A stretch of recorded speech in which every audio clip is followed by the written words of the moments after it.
Now the famine was still severe in the land. So when they had eaten all the grain they had bought from Egypt, their father said to them, "Go back and buy us a little more food." They didn't have enough to last all 5+ remaining years. They only had enough to get them through a certain period of time. But Judah said to him, the man warned. Now, Judah, I guess, is back with the family. Judah, remember, we read back in chapter 38, he moved away from them for a period of time and was in some other area. And had sons, and those sons grew up to adulthood. And then he had the whole thing with the daughter-in-law that did marry his first son and all that. And so, I guess he's back with them now. I guess it's been enough time that he has moved back with them. Or maybe he was traveling back and forth. But Judah said to him, the man warned us solemnly, "You will not see my face again unless your brother is with you. If you will send our brother along with us, we will go down and buy food for you. But if you will not send him, we will not go down, because the man said to us, 'You will not see my face again unless your brother is with you.'" Israel asked, "Why did you bring this trouble on me by telling the man you had another brother?" Well, they were in distress. They were prostrating themselves face down on the ground or next to a man who had the authority to give the command and have their heads removed, so they didn't really have much choice, but to be completely honest. Israel here is kind of hinting that they shouldn't have been honest. Remember, Israel himself was originally a deceiver. So you do kind of see here some of Israel's old bad traits come back to the surface here. We saw at the end of the previous chapter that he's still playing favorites, and even here he's still kind of thinking, why didn't you just deceive this man? Why didn't you just tell him you didn't have another brother? Because remember, he was originally a deceiver. Even though he is an honest man now, as his sons have become, there's still that little bit of a trace of sin left in him. He's still mortal. He's still a man. He's still fallen. He may be Israel, one who wrestles with God, but he is still a man. He's still mortal. He's still fallen. He's still fallible. He still has his sinful traits. And even though he's scrubbed out of him, there is still that element of it that is in him that we see reflected here in a time of great distress. They replied, "The man questioned us closely about ourselves and our family. 'Is your father still living?' he asked us. 'Do you have another brother?' We simply answered his questions. 'How are we to know?' he would say. 'Bring your brother down here.'" Now again, we really didn't read that in the story where it happened. They're giving us a little bit different look at it. The text that actually covered that section kind of blew past that and didn't get into that much detail about it. Then Judah said to Israel, which again, that's just something you have to realize, is that not every the stories in the Old Testament skip a lot of detail. They skip a lot of the step by step. We're used to novels and autobiographies and things like that. Things like that today. Genesis is a long book in the Old Testament. It's 50 chapters in this binding. Be quiet. That's another cat. It's not the troublemaker, but in this binding of this particular copy, it's 46 pages.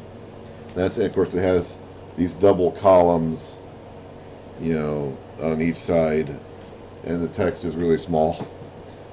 So it's a pretty long book in its own right, but it's still not very long compared to a lot of history books that are written in our culture today.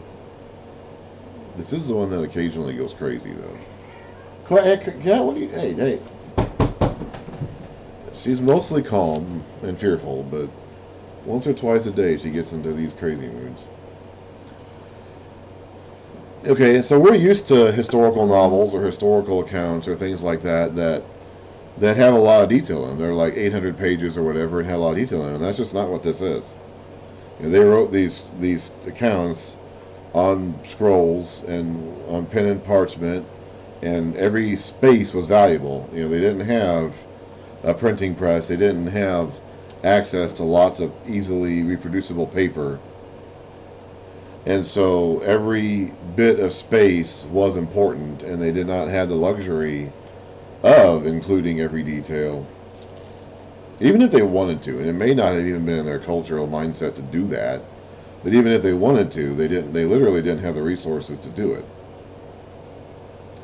So here we have another look at this conversation, which we just read about in the previous section, and we have more detail about what happened there.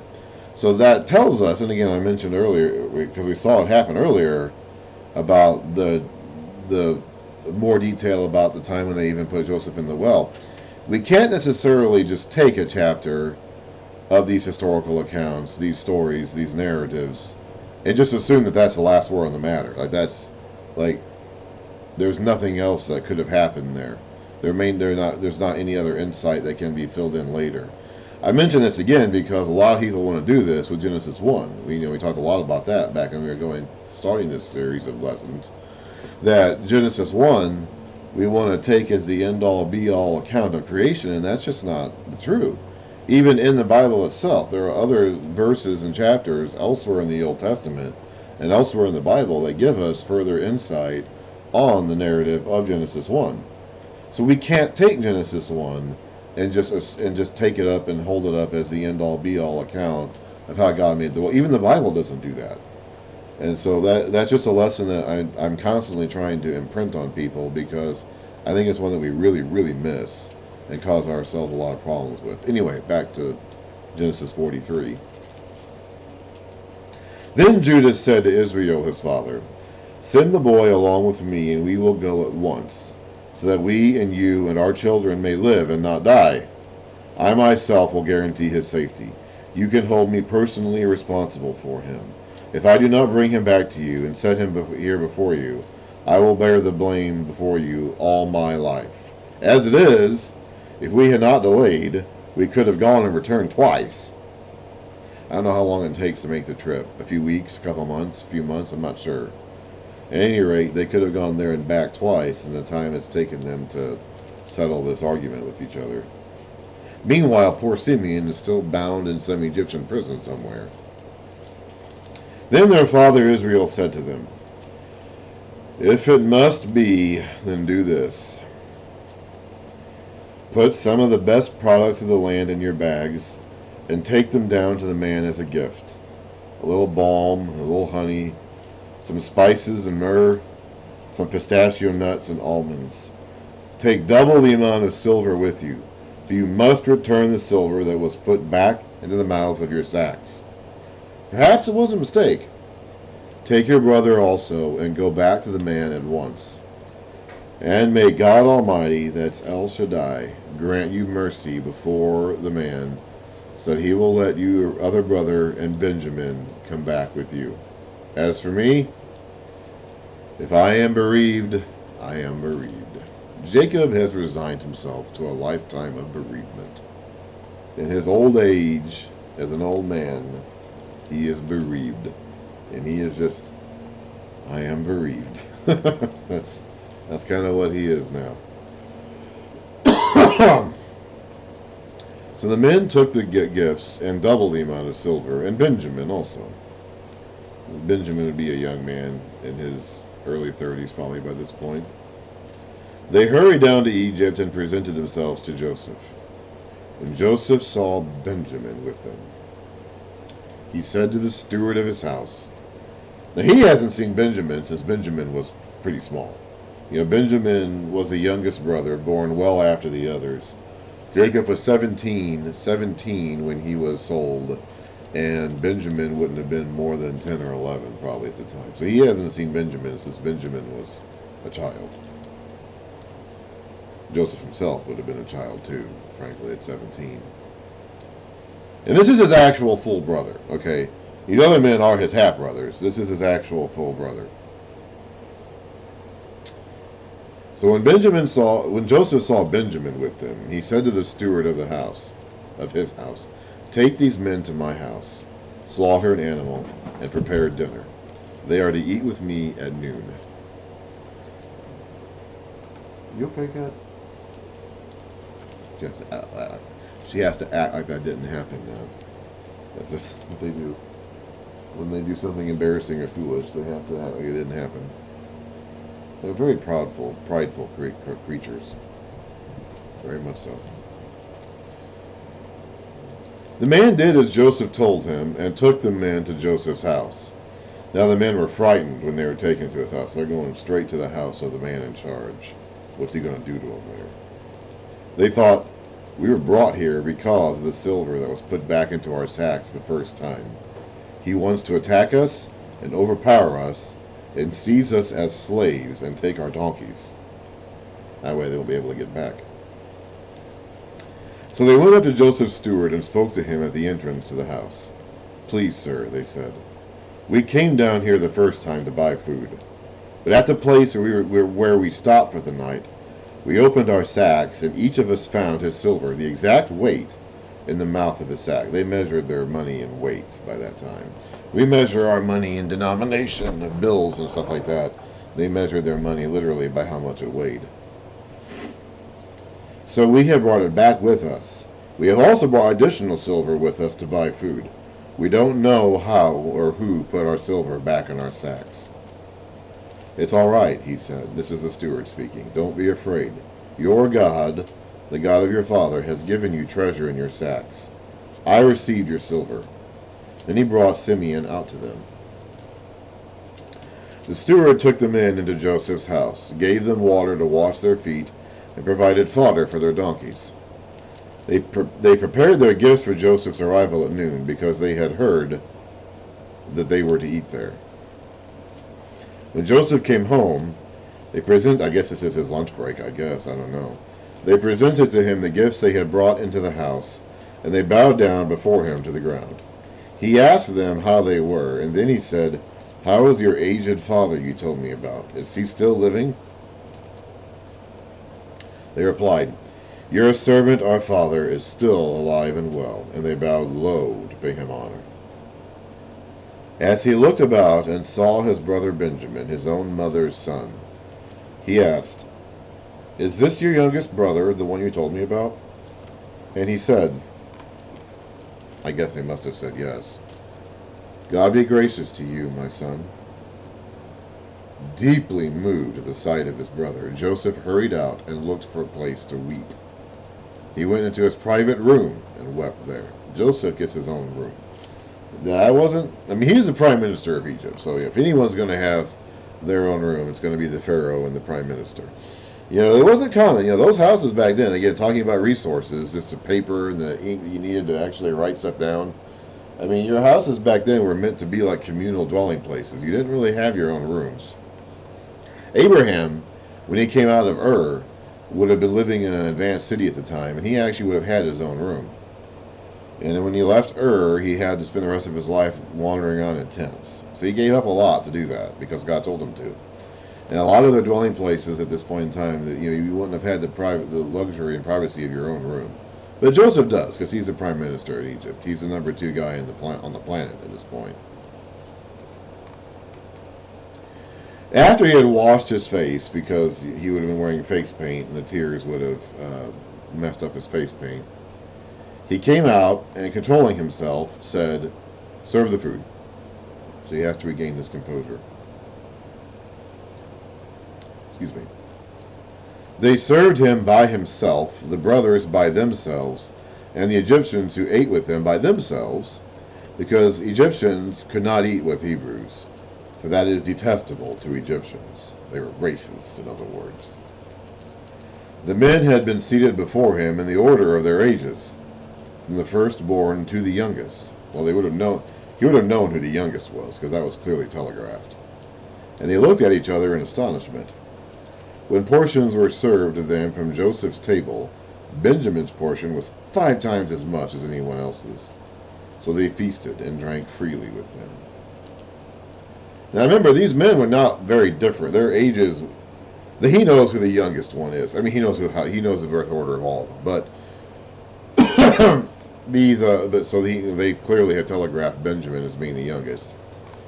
But their ages in general were pretty close together, because the timeline of their births was pretty tight in just a few years. So you had 11 brothers, Joseph being the last, who would have been born in a very short time, born by 4 different women in a very short time frame of only a few years.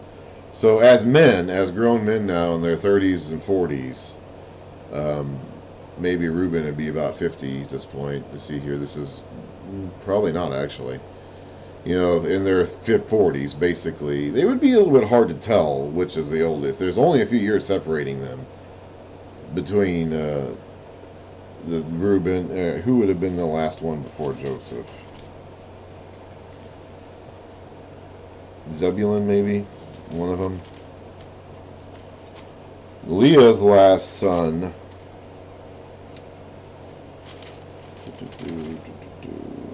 was Zebulun. So Zebulun, maybe. There wouldn't have been a huge difference between them. Only a few years between Reuben and Zebulun. And so when you have a bunch of men in their 40s, and there's only a few years difference between them, you're going to have a hard time necessarily picking out exactly which one is oldest down to youngest. So that's why they're so astonished. Now Joseph gave these instructions to the steward of his house. Oh, by the way, Joseph's also testing them still to see if they're still jealous of Benjamin as they were once of him. He's going to lavish favor on Benjamin and see their reaction. Apparently it didn't bother them. Now Joseph gave these instructions to the steward of his house. Fill the men's sack with as much food as they can carry, and put each man's silver in the mouth of his sack. Then put my cup, the silver one, in the mouth of the youngest one's sack, along with the silver for his grain. And he did as Joseph said. So they're going to make it look like Benjamin is the thief. That'll be a real test. As morning dawned,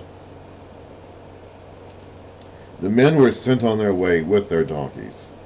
They had not gone far from the city when Joseph said to his steward, "Go after those men at once, and when you catch up with them, say to them, 'Why have you repaid good with evil? Isn't this the cup my master drinks from, and also uses for divination? This is a wicked thing you have done.'" I'm not sure if Joseph actually used the cup for divination or if they're just saying that. When he caught up with them, he repeated these words to them. But they said to him, Why does my Lord say such things? Far be it from your servants to do anything like that. We even brought back to you from the land of Canaan the silver we found inside the mouths of our sacks. So why would we steal silver or gold from your master's house? If any of your servants is found to have it, he will die, and the rest of us will become my Lord's slaves. Very well then, he said, let it be as you say. Whoever is found to have it will become my slave. The rest of you will be free from blame. Each of them quickly lowered his sack to the ground and opened it. Then the steward proceeded to search, beginning with the oldest and ending with the youngest. So Joseph must have told them what order to do it in. And the cup was found in Benjamin's sack. At this, they tore their clothes. Oh, this is the worst thing that could possibly happen. Like, this just is the worst thing that could possibly happen.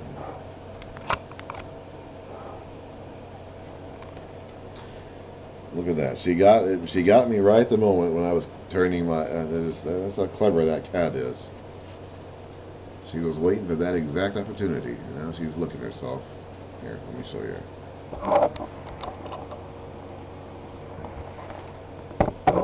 She's waiting for that exact opportunity. You are one clever, diabolical cat.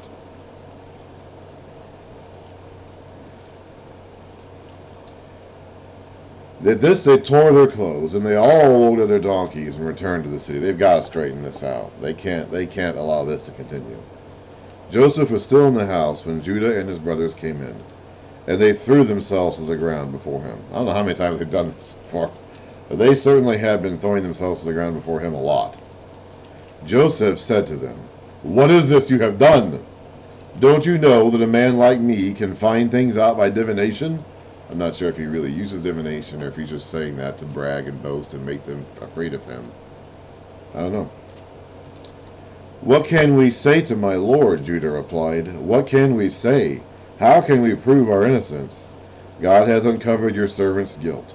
We are now my Lord's slaves, we ourselves, and the one who was found to have the cup. But Joseph said, Far be it from me to do such a thing. Only the man who was found to have the cup will become my slave. The rest of you, go back to your father in peace. Then Judah went up to him and said, Please, my lord, let your servant speak a word to my lord.